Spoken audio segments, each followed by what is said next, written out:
Praise the Lord. இன்றைக்கு உங்களுடைய வாழ்க்கையில உங்களை பார்த்த அநேகர் நீங்க சபிக்கப்பட்டவர்கள், நீங்க என்னோட கூட இருக்கிறதே எனக்கு அவமானமாக இருக்குது, நீ எனக்கு வேணாம் அப்படின்னு சொல்லி உங்களை நிறைய பேர் உங்களை ஒதுக்கி இருக்கிறாங்க. நீங்க சபிக்கப்பட்டவர்கள் என்று உங்களை காயப்படுத்துகிற வார்த்தைகளை பேசியிருக்கிறாங்க, அப்படிதானே? ஆனா இன்னைக்கு ஏசப்பா உங்களோட பேச விரும்புகிறார். இன்றைய பலப்படுத்தும் வார்த்தை சங்கீதம் 115வது அதிகாரம் 15வது வசனம். Psalm chapter 115 verse 15. வானத்தையும் பூமியையும் படைத்த கர்த்தராலே நீங்கள் ஆசீர்வதிக்கப்பட்டவர்கள்.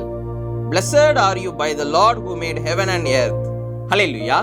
இன்றைக்கு இயேசு உங்களை பார்த்து சொல்லுகிறார், நீங்கள் சபிக்கப்பட்டவர்கள் அல்ல, நீங்க உங்களுடைய வாழ்க்கையில எல்லாவற்றையும் இழந்து போனவர்கள் அல்ல, நீங்க இந்த உலகத்தையே படைத்த தேவனால நீங்க ஆசீர்வதிக்கப்பட்டவர்கள் என்று வேதவசனம் சொல்கிறது. இன்னைக்கு உங்களுடைய சூழ்நிலைகள் வித்தியாசமாக இருக்கலாம், ஏதோ ஆசீர்வதிக்கப்படாதபடி இருக்கிற ஒரு சூழ்நிலையாக இருக்கலாம். ஆனாலும் நீங்க எதையும் நினைச்சு கவலைப்படாதீங்க, கர்த்தராலே நீங்கள் ஆசீர்வதிக்கப்பட்டவர்கள். ஒரு வாலிப சகோதரி இருந்தாங்களாம். அந்த வாலிப சகோதரியோடைய வாழ்க்கையில அநேகர் அவங்கள பார்த்து சொன்னாங்களாம், நீ இந்த குடும்பத்துல இருக்கிறதுனாலதான் இந்த குடும்பம் இன்னும் வறுமையிலே இருக்குது அப்படின்னு சொல்லி சொன்னாங்களாம்.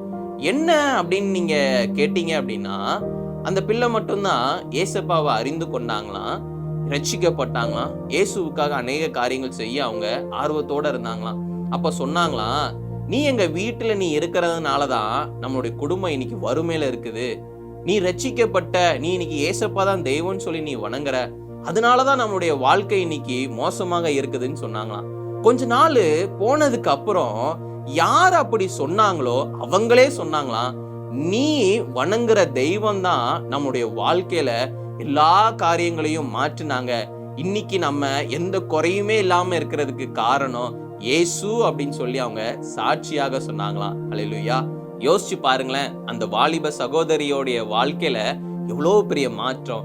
அவங்க சபிக்கப்பட்டவர்கள் அல்ல, அவர்கள் ஆசீர்வதிக்கப்பட்டவர்கள் என்று அந்த பகுதியில் இருக்கிற எல்லாருமே, அந்த குடும்பத்தினர் எல்லாருமே புரிந்து கொண்டாங்க.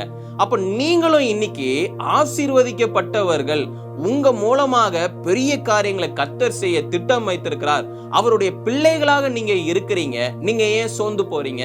என்னால எந்த காரியங்களும் செய்ய முடியல, நான் எதுக்குமே பிரயோஜனமே இல்லை, நான் சபிக்கப்பட்டவன், நான் சபிக்கப்பட்டவள், நான் தோல்வியை தான் நான் அடையிறதுக்காகவே நான் பிறந்திருக்கிறேன் அப்படின்னு சொல்லி நிறைய நாட்கள் நீங்க சோர்ந்து போயிருக்கிறீங்க. இல்ல, கர்த்தர் உங்களுடைய வாழ்க்கையில நீங்க ஜெயமுள்ள ஒரு வாழ்க்கை வாழணும், நீங்க ஆசீர்வதிக்கப்பட்டவர்களாக நீங்க வாழணும்னு சொல்லி தான் கர்த்தர் உங்களை தெரிந்து கொண்டிருக்கிறார்.